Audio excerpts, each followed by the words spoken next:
So other than the commissioners and obviously the UK Cabinet Secretary managing the Scottish Permanent Secretary, are there any other ways that Whitehall has oversight of Scottish Government officials? As it says, I was responsible for this for quite a long time. I did not spend much of my time worrying about it. I think the key element of this, of course, if we haven't discussed much, is that Cabinet Secretary is the line manager of the Permanent Secretary in the Scottish Government and ditto for the Welsh Government.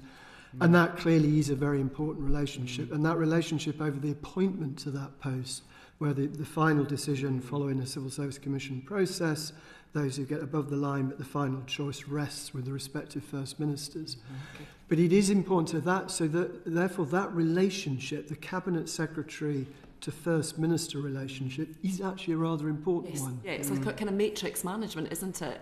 Where you've got obviously a line management through the Cabinet Secretary, but you're actually the day-to-day is via the First Minister. And given where the candidates are going to come from for those posts, so the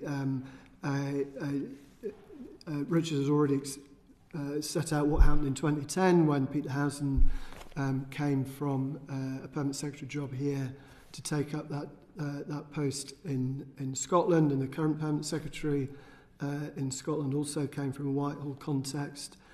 So in terms of that senior appointment, and indeed at the Director General level, having a Cabinet Secretary able to facilitate those, support those appointments in an atmosphere of trust with the First Minister is really very important indeed.